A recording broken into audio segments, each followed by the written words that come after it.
Welcome to NTD News. I'm Holly Kellum. Here are today's top stories.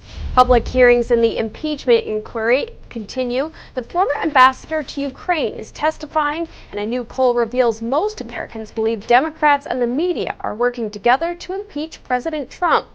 Students are speaking out after a 16-year-old opened fire on his California high school.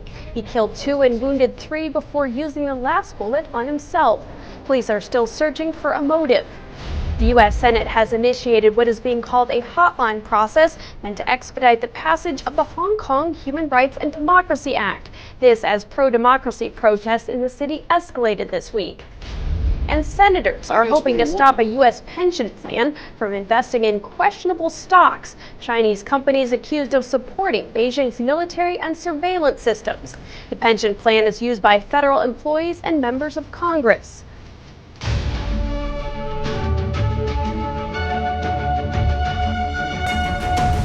Round 2 of the public House-led impeachment hearings kicked off today. Former U.S. Ambassador to Ukraine, Maria Yovanovitch, is testifying before Congress. Meanwhile, a new poll finds a majority of Americans believe that most reporters are trying to help get President Trump impeached.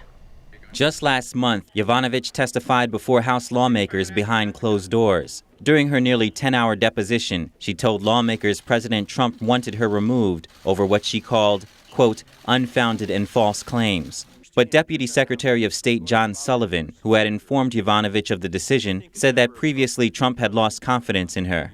Also on Friday, the White House released a rough transcript of President Trump's first phone call with Ukrainian President Volodymyr Zelensky. The congratulatory conversation came before the controversial July call. Amid the hearings, a new Rasmussen poll found that 53% of Americans surveyed think most news reporters are trying to help impeach President Trump. On the other hand, only 32% said most reporters seek to report unbiased news, and 8% said most reporters are trying to help Trump by attempting to block the impeachment efforts against him. Several other officials are expected to testify next week, including the U.S. Ambassador to the European Union, Gordon Sondland. He is expected to talk about his dealings and conversations with the president regarding Ukraine's aid and the Bidens. As classes began yesterday at a California high school, a student pulled out a .45 caliber semi-automatic handgun from his backpack and fired on fellow students, killing 2 and wounding 3 others. He saved the last bullet for himself. It was his 16th birthday. The attack on Saugus High School has left a profound mark on local students. We're all trying really hard to band together, and I know that everybody is really trying to advocate for change. I know I am. I want something to be done. I mean, it breaks my heart that more kids have to die for us to do something in this country. It really High school senior Amber Miller, who was barricaded in her classroom after the shooting, said people in Santa Clarita need to come together to rally for the students and for safety. I want to go to school and get my education, focus on my career, being with my friends for my senior year, and not worry about whether or not I'm going to come home. Senior Ellie Perlman explained that the incident seemed at first like just another lockdown, but it quickly became all too real. It's so scary now. It's like every day there's another report. The shooter has been described by teachers and classmates as quiet, smart, and one of those normal kids. Investigators say they do not yet know what could have driven him to carry out the shootings at Saugus High School in Santa Clarita, 40 miles north of Los Angeles. Law enforcement officials say he survived the self-inflicted gunshot wound to the head, but is in grave condition. U.S.-China trade talks continue today with a telephone call. Both sides seek to hammer out a Phase 1 trade pact. U.S. Commerce Secretary Wilbur Ross said that progress was being made on the details. Ross, in an interview on Fox Business Network, also said there was a very high probability that the U.S. would reach a final agreement on a Phase 1 trade deal with China. But he added that it was unclear when the initial agreement would be finalized, after a potential deadline this month evaporated with the cancellation of the APEC summit in Chile. More U.S. tariffs on imported Chinese goods are set to go into effect December 15th. Ross said that President Trump has not yet indicated any change to the upcoming tariff increase. And a congressional advisory body is calling on Congress to suspend Hong Kong's special economic status if China deploys its forces to crush protests there. The U.S.-China Economic and Security Review Commission, or USCC, in an annual report released on Thursday, recommended suspending Hong Kong's special status in the event of a military intervention by the Chinese Communist Party, or CCP, to quell ongoing protests. The CCP is intensifying its campaign to reestablish ideological control over every element of China's government, economy, and society. This obsession with control extends to Hong Kong. I know our colleagues on the Commission and in the Congress are deeply concerned about developments in Hong Kong, especially in the last week. Beijing continues to demonstrate a blatant lack of regard for the commitments made to Hong Kong and the world. It also urged Congress to direct the State Department to develop specific benchmarks to measure the high degree of autonomy Hong Kong is meant to enjoy from Beijing. Meanwhile, the U.S. Senate initiated an expedited hotline process to pass the Hong Kong Human Rights and Democracy Act, a bill supporting the pro-democracy protests in Hong Kong, as tensions in the city escalated to new levels in the past week.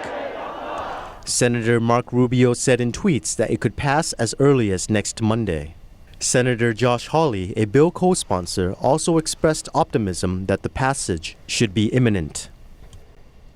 Tension was lifted, at least temporarily, as Hong Kong protesters who had been camped out at one of the city's largest universities began leaving today. The university became the epicenter of the protest. NTD's Paul Graney is in Hong Kong with the latest.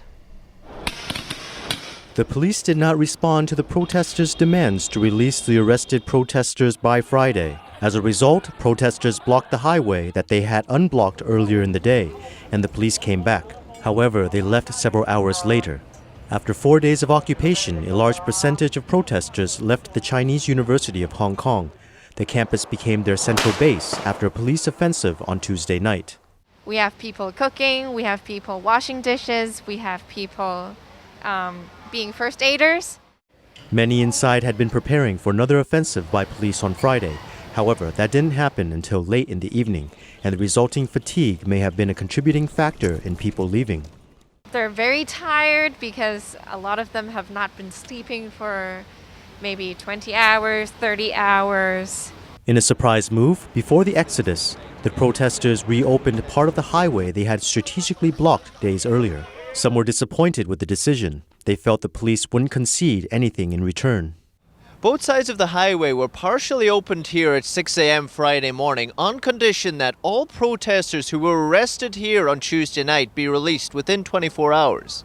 On Thursday, Chinese Communist Party, or CCP, leader Xi Jinping spoke about the protests, only the second time he's done so publicly. He encouraged police to take forceful actions in enforcing the law. Meanwhile, protesters reiterated that influence by Beijing is exactly what they are fighting. We know that Hong Kong is a place of freedom, and we love freedom of speech. And if we say anything about CCP, if the extradition law bill is passed, then maybe we will be in danger. Paul Graney, NTD News, Hong Kong. Should U.S. federal workers invest their pensions in Chinese companies that produce weapons and surveillance cameras for Beijing? A recent decision by the Pension Plan Board says that kind of investment could start as soon as next year. NTD's Penny Zhou has the details. The Thrift Savings Plan, or TSP, is the pension fund for U.S. lawmakers, White House staff, and military members. The board overseeing the fund is now switching to a different investment mix, an index that includes China-listed companies accused of supporting Beijing's military and surveillance system. The board on Wednesday reaffirmed the decision to invest despite strong bipartisan pushbacks from senators and national security experts. I guess we want the Secretary of State holding multiple U.S. sanctioned companies in his portfolio, not to mention our uniformed military, who are funding the advanced weapon systems that are targeting them. One of the companies on the index, AVI China, is an arm of AVIC, which produces airborne weapons for the Chinese army. Its subsidiary was sanctioned by the U.S. government for helping Iran develop missiles. This is a company, in other words, whose business is killing Americans. The pension plan manages nearly $600 billion from more than 5 million federal workers. Senator Marco Rubio and Jen Shaheen have introduced a bill to block the TSP from making the switch. The House has introduced a similar bill. The move comes as part of a bigger effort by lawmakers to stop American investments into China-listed companies, which has a history of posing financial risks. But Wall Street investors seem to believe otherwise. Their entire goal is to intertwine our economy with theirs in such a way that there's no way to back out of it. What Roger's saying is we need to focus on that right now. We need to find a strategy for getting out of this mess, because at a certain point here, there is no backing out, and we're doomed. According to a report, U.S. retirement funds' capital flowing into China equities have tripled over the past 10 years. Penny Zhou, NTD. The U.S. is urging South Korea to maintain its military and intelligence sharing pact with Japan. They say the integrity of their defense depends on it. The pact is due to expire on November 23rd. Secretary of Defense Mark Esper spoke about the annual security meeting in South Korea's capital on Friday. He warned against allowing the General Security of Military Information Agreement, or GSOMIA, to expire. The only ones who benefit from expiration of GSOMIA and continued friction between Seoul and Tokyo are Pyongyang and Beijing. South Korea's defense minister said he hopes discussions with Japan go in a positive direction. He said both the U.S. and South Korea will put a realistic effort to narrow differences before the pact expires on November 23rd. On Thursday, the U.S. chairman of the Joint Chief of Staff reaffirmed U.S. intentions to defend South Korea using its full range of capabilities. Esper said South Korea should pay more for the cost of stationing U.S. troops there. This is a very strong alliance we have, but Korea is a wealthy country and could and should pay more to help offset the cost of defense. South Korea's defense minister agreed that defense cost sharing should be fair and mutually agreeable. The largest Starbucks opens in Chicago today. The building is 5 stories and sits along the city's Magnificent Mile. Starbucks is calling the shop and tourist attraction a roastery, where customers can check out different stages of the brewing process and explore the world of coffee. The Chicago Roastery employs 200 people. It also features specialty foods and cocktails. It's the only Starbucks location outside of Milan to sell liquid nitrogen gelato, designed to be eaten with coffee. And speaking of Italy, the mayor of Venice closed St. Mark's Square today. Tourists will not be visiting its famous piazza due to floodwaters too high to pass through. It's known as the floating city, but those who live here are getting tired of the water. Peak water levels are expected to be over 5 feet on Friday. Venice's prime attraction has been deemed too unsafe to visit. It is 9:20 and I'm forced to close the square. I'm giving the order to our local police force and Carabinieri. We will close the square for the safety of the population. Police and security staff prepare to clear the square, with popular sites like the Basilica di San Marco and the soaring St. Mark's Campanile. St. Mark's Square is considered one of the finest squares in the world. Venice has seen the highest water levels for more than 50 years in recent days. Tourists and residents look on in frustration. I am not afraid because I'm Venetian and used to it, but it hasn't ever been like this with all these consecutive days. Usually it is just once and then you have a break. Now it is days that we are in an emergency and we just can't put up with it anymore. Other residents blame the government for failing to finish a flood barrier system called MOS. The project started in 2003 and was scheduled for completion 3 years ago. I think it could have been avoided if they fixed the MOSes on time, but unfortunately due to the corrupt system that we have, is not, as you can see, is not happening. Municipal workers patrol the area to offer help where needed. Shops and businesses can do little more than wait for the waters to subside. Water levels are forecast to go down to 3 or 4 feet at the weekend. A new exhibition in Prague reveals the spy technology used by the communists and their opposition in former Czechoslovakia. It comes ahead of the 30th anniversary of the Velvet Revolution, when anti-communist protests toppled the regime. The exhibition includes microphones hidden in watches, tiny micro cameras, and tape recorders hidden in suitcases. Because we are in the technical museum, we emphasize the technology used by the communist secret police or the Nazi regime to keep in power, but also the technology used by the opponents of those regimes to get freedom. The heavily guarded Iron Curtain was traced by an electrified barbed wire fence intended to isolate the communist world from the West. The objects here are an eerie reminder of the times when borders were sealed and the free movement of people was unheard of. As the objects show, spying was a massive business. The secret police agents were masters in bugging and eavesdropping on people, and no dissident could be certain that his or her apartment was not targeted. The exhibition is called The Technology in Dictatorships and is now showing at Prague's National Technical Museum. Iran is raising gas prices by 50%. The country's government admits that U.S. sanctions have affected income from oil. Iranian citizens think that as the government benefits from the price rise, the citizens will suffer. More on that after the break.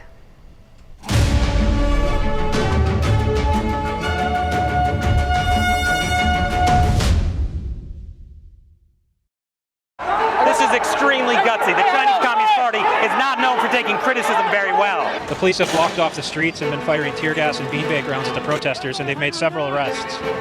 警方呢是一直进行了一些推进，并且呢是多次舉起黑旗和橙旗呢去發射了很多的催淚彈。即係佢哋放催淚彈嗰時，嘭咁撞到個肚㗎。咁咧就我而家翻轉頭咧就見到個咁嘅嘢，因為嗰陣時兵荒馬亂咧，我就。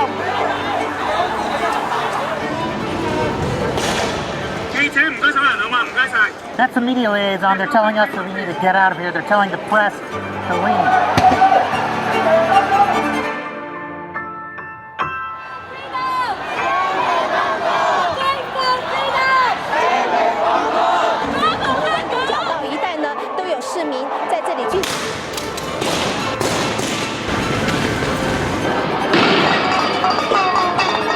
Boy, this tear gas is getting pretty strong.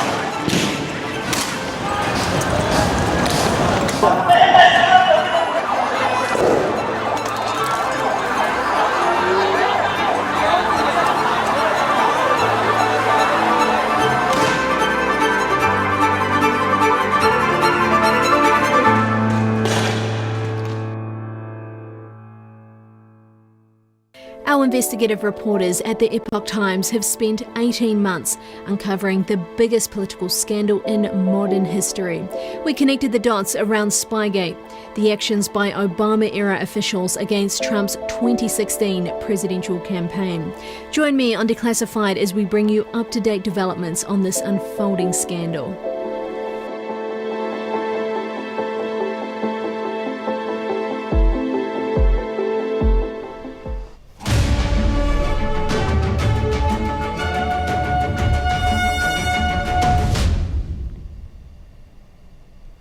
The Iranian government has increased gas prices by 50%.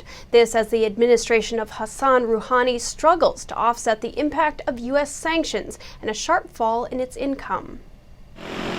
Tehran authorities announced at midnight on Thursday that each motorist could get almost 16 gallons of gas at $15,000 per quarter gallon, a 50% price increase. Extra fuel would still be available, but at 30,000 riyals per quarter gallon. A rise in fuel prices can generate more income for the government, but it can also put Iranian families under more pressure. Everything, including food products, will become more expensive. People's economic situation will only get worse. It can't get better. It will be good for the government because the income from fuel will triple. There is benefit to the state's income, however, the only damage it can do is to the nation itself, to the people who are gas consumers. I really believe that it will paralyze a class of society, especially the laboring class. Rouhani acknowledged this week that the Islamic Republic faced a large fall in its flow of petrodollars, the country's lifeline, because of U.S. sanctions since May last year. Iran has vowed to resist the United States' toughest sanctions and not to retreat from its controversial regional and defense policies. As protests rattle leaders across Latin America, Venezuelan President Nicolas Maduro has enjoyed a period of relative calm. Opposition leader Juan Guaido, however, is determined to change that. Guaido called on Venezuelans across the nation to flood the streets Saturday for protests. This nearly a year after Guaido launched his campaign to push Maduro from power. We are fighting for the basics today in Venezuela, so there is no alternative for us to submit to the claim of a dictatorship. This is important in Venezuela. There is no struggle for power. It is a struggle to live with dignity, and next Saturday we will express that on the streets. From Chile to Ecuador to Bolivia, leaders have been forced to make concessions and even step down. Bolivian President Evo Morales, a longtime socialist ally of Maduro, abruptly resigned and fled into exile in Mexico this week. The United States and a list of more than 50 nations and international bodies have endorsed Guaido, recognizing him as Venezuela's true leader. They say Maduro clings to power following a sham election in 2018 and is responsible for human rights violations and failed economic policies that have bankrupted Venezuela. The government plans to counter Saturday's protests. The Socialist Party has called its own rival rally. Maduro beefed up security and ordered civilian militias to patrol the streets.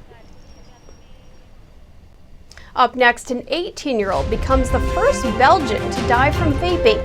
The teen received an e-cigarette for his birthday and became sick soon after.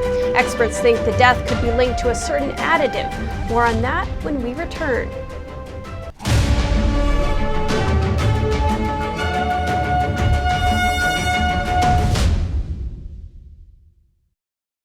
When you look at TV networks in America, a soundbite and fight-it-out culture prevails on news and commentary programs. As a Canadian, I'm fascinated with America, and I wanted to offer American thought leaders an opportunity to share their thoughts in a deep dive format, where we can explore their ideas together.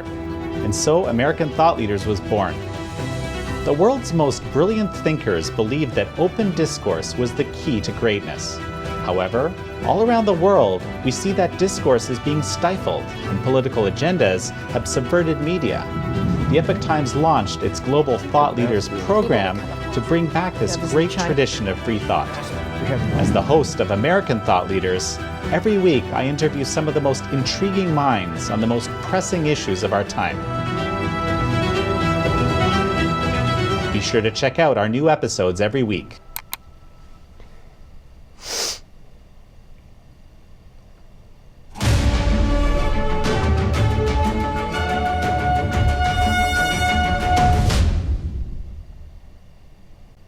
An 18-year-old has become the first person to die from vaping in Belgium after he received an electronic cigarette for his birthday.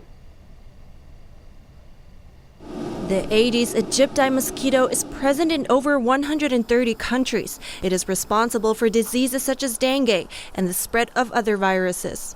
Mosquito sterilization is a technique being developed by the International Atomic Energy Agency, IAEA, that exposes male mosquitoes to radiation. Aedes species, the tiger mosquitoes, are the major vectors of dengue, chikungunya and Zika, and other conventional technologies do not allow to control them in a good way. So that's why we are targeting them with this new technology, the sterile insect technique, which is based... According to numbers provided by the UN Health Agency, there are more than 6 million cases of dengue, chikungunya and Zika worldwide, all transmitted by Aedes mosquito bites. The IAEA has been working on developing this method for the past 10 years. The World Health Organization said the technique works by reducing the targeted insect population by up to 90%. The IAEA claims that they are ready to mass-release sterilized mosquitoes with no harmful effect on the environment. The first results of the large-scale tests would be available in 2 to 4 years. An 18-year-old has become the first person to die from vaping in Belgium after he received an electronic cigarette for his birthday. According to a Belgian broadcaster, Brussels resident Raphael died from pneumonia earlier this month after experimenting with vaping products containing CBD. Doctors attributed his death to his e-cigarette or its liquid filling. The link to e-cigarette usage is established because we cannot find other causes in the case of this patient which could trigger such a pulmonary infection of which one can die at 18 years of age. Rafael received the e-cigarette for his birthday from his parents. His father said he's chosen to speak out to raise awareness on the dangers of vaping. That's why. Simply so that it isn't fatal to others, like for my child. Rafael had been using an e-cigarette with CBD oil, a cannabis derivative. A professor at the St. Luke Clinic, where Rafael was treated, explained that one must exercise caution when using cannabis. For the moment, there is uncertainty. We don't know for sure which products specifically are incriminated, but one must naturally exercise the utmost caution with regards to which products one uses, and in particular, certain derivatives of cannabis which are used in e-cigarettes. CBD is a compound found in certain strains of cannabis. CBD-only cannabis strains, which contain less than 0.2% of THC, are not illegal in Belgium and are widely available in shops. In the U.S., there have been at least 40 deaths so far linked to vaping. Up next, the creators of the animated YouTube hit Baby Shark are now looking toward their next smash success. The Baby Shark character has become famous around the globe, and the company plans to expand on that popularity. Find out what's next for the lovable shark after the break.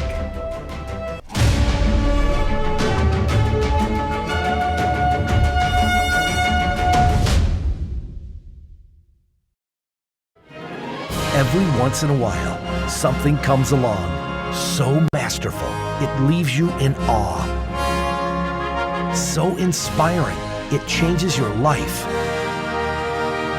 So beautiful, you wish it would never end. When that happens, it's something not to be missed. Shen Yun, an all-new production every year.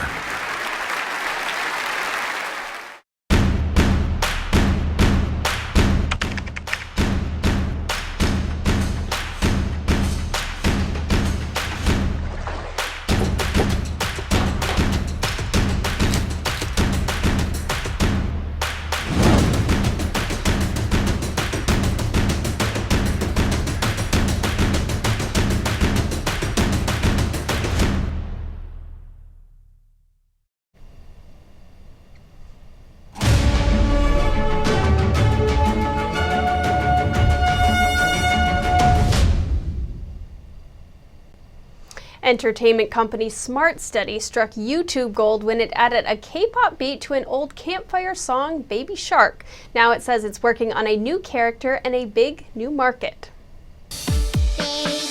A viral hit for the 5 and under crowd, Baby Shark has made its way around the world thanks to its K-pop beat and lyrics that are, let's face it, hard to forget.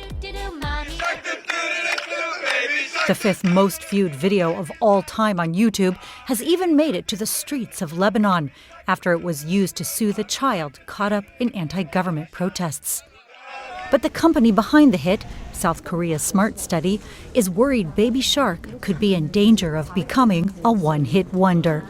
Today, the company's working hard to come up with new characters. Co-founder Ryan Lee says he's been inspired by another less than cuddly creature.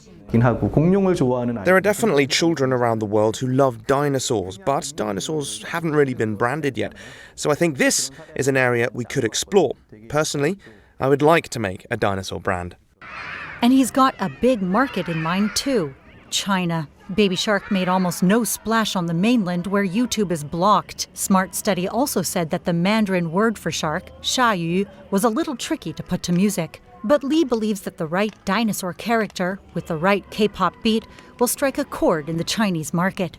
So far, the company is still in the preparation stages. My hope is that we can shine a spotlight on animals which haven't been too popular before. Who would have thought sharks could become this popular? Today, Baby Shark can still work up the crowds. Smart Study calls it evergreen content and is pushing ahead with new ways to sell the video and its characters. Next up, plans for a Baby Shark-themed animated TV series with U.S. network Nickelodeon. Thanks for tuning in. Join us again tonight. I'm Holly Kellum.